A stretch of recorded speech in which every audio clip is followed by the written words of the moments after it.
Hello and welcome into this week's ARCA Series Rewind show right here on Racing News Now. As always, I'm your host Garth Allen. Thank you once again for joining me today. If this is your first time catching a Racing News Now video, consider going down below to hit that subscribe button and ring the bell for notifications so you don't miss a thing going forward from R&N. On today's ARCA Rewind, we are looking back at the second race of the 2019 season, the ARCA Pensacola 200, presented by Inspectra Thermal Solutions. 200 laps around Five Flags Speedway in Pensacola, Florida. The first time ARCA has been back on this track since 1996. And it was a good race. We really probably would have gone caution-free in this race had there not been a couple of debris cautions at different points in the race. And coincidentally, I think those came right about the time we would have started to see green flag pit stops. So take that how you will, but so let's go ahead and get into the results for today. Then we'll get into your race winner interview, and then we'll take a look at the points 2 races into the season. Michael Self picks up the victory, a huge rebound from his lap 3 incident in Daytona. Not making up quite as much in the points situation as what he would have liked, and he talks with us about this in the post-race interview. Because Christian Eckes ended up finishing 3rd in this race, he didn't quite gain as much as he would have liked to on the points lead. He did get right back up there into the points conversation.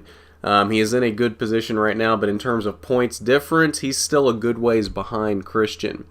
Ty Gibbs probably had the fastest car on the track at the end of the race, and had we had 5-10 more laps, Ty Gibbs probably would have won this race in his first career start. Ty Gibbs impressed the heck out of me in this race.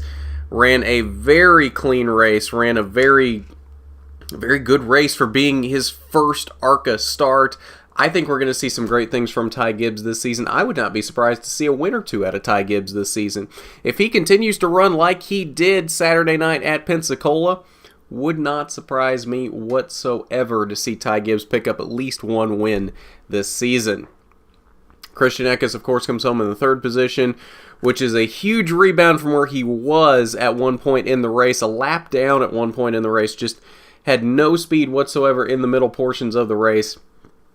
They were able to remedy that, though, and allow him to rebound for a really good 3rd place finish. Much better than I think what a lot of us thought he would get there in the mid portions of the race. Same thing really for Chandler Smith here. He fell off a lot in that mid portion of the race and had a very solid rebound to finish 4th in this race. The interesting thing here that I noticed looking through these post-race results, Chandler Smith had the fastest lap of anyone in this race, and it wasn't even close. Chandler Smith's fastest lap was a 17.442, 103.199 miles per hour.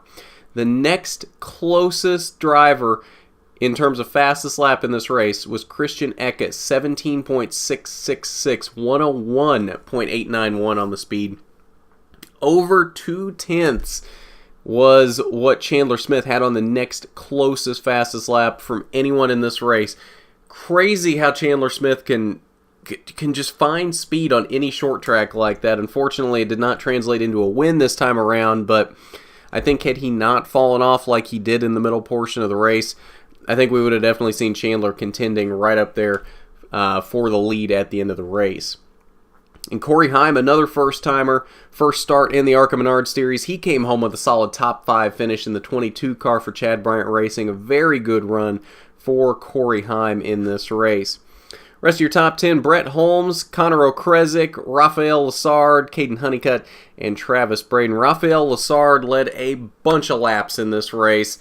Had probably the fastest car through the majority of the race, and then unfortunately the balance just wasn't there on the last set of tires that they put on, and he dropped like a rock through the field, and unfortunately was not able to contend for the win, but he by far led the most laps in this race, and just wasn't there at the end for him, unfortunately. And the thing about it is, it was great to hear how much respect he gained from his competitors out there on Saturday night. I heard from multiple drivers that he impressed the heck out of them, and that they really want to see him come back and race in the ARCA Racing Series or the ARCA Menard Series, because they really enjoyed running with him on Saturday night. He was extremely respectful, but raced them really hard at the same time.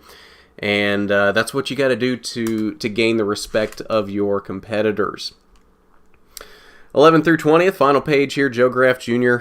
Just did not have the speed in the car on Saturday night either. 2 laps down in 11th. Really the same thing for Tanner Gray there. Never really was a factor in this race. 3 laps down in 12th was where Tanner Gray would land. Tommy Vi Jr., the one full-time driver this season for Fast Track Racing, he came home in 13th. A good run for Tim Richmond there in the 06 for Wayne Peterson Racing. 14th, no, not the Tim Richmond that we all know, the late Tim Richmond from NASCAR Cup Series fame, but this Tim Richmond was named after that Tim Richmond. Good series premiere for him in the equipment that he was in. 14th on the night for Tim Richmond. Sam Mayer had some issues near the end of the race and unfortunately ended up 15th after some fuel pressure issues with about 32 laps to go. Carson Hocevar had an issue with his fuel pump as well. 17th on the night for Carson Hocevar. He was out very early in this race, only made it about 34 laps before calling it a night. And that's your results from the ARCA Pensacola 200. So we had a bunch of post-race interviews go up on Saturday night from shortly after the race. In fact, we talked to the entire top 5 from this race. They are all linked down below in the description if you want to see them. We're going to put up the winner interview with Michael Self right now in case you didn't see that. And the rest of the interviews are linked down below in the description if you want to hear thoughts from Ty Gibbs, Christian Eckes, Chandler Smith, or Corey Haim.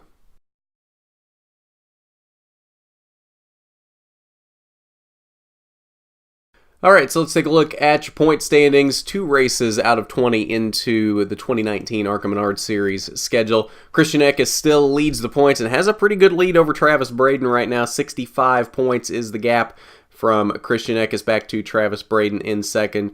Eckes, the only driver so far this season with 2 top 5s, the only driver to finish in the top 5 in both races thus far this season. And the thing we'll notice here is this is a huge shakeup with the points, obviously with the vast majority of the top 10 from Daytona not running the full ARCA schedule this year. It was kind of expected we would have a completely different points layout right here than what we did after Daytona. But really all of your full-time drivers have moved their way into the top 7 here as Travis Braden, Brett Holmes, 2nd and 3rd. Michael Self, after his deficit he was in from Daytona, made up a little bit of that on Saturday night. Still back in 4th right now, though. 120 points back from Christian Eckes. He's got some points to make up here. He can do it, though. If anybody can do it, it is Michael Self. And then Joe Graff Jr. sitting in a top 5 position right now in 5th. The other 2 full-time drivers for the season, Brad Smith and Tommy Vi Jr., 6th and 7th. Chandler Smith and Ty Gibbs, after their first starts of the season, have vaulted their way all the way into the top 10 as well. All right, and that's your quick look at the point standings following the ARCA Pensacola 200. I believe that will do it for us on this ARCA Menard Series Rewind show. Going out a little later than usual, and I do apologize for that. It has been a hectic weekend getting down to Pensacola, getting back, that kind of thing. So this it's getting out as quick as we can. Should have a Cup Series Rewind going up here very shortly as well to talk about their race from Phoenix yesterday. And then, of course, pole position tonight at 8 p.m. as usual to recap everything that happened this weekend. We had a bunch of stuff happening this weekend.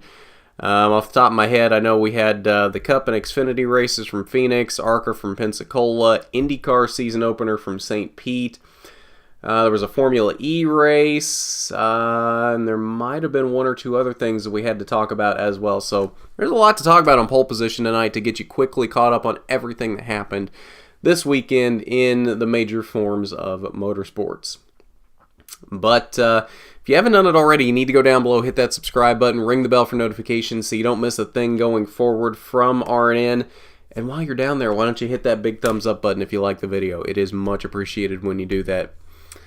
But I believe that'll do it for this ARCA Menard Series Rewind show. As always, I'm your host, Garth Allen, for Racing News Now.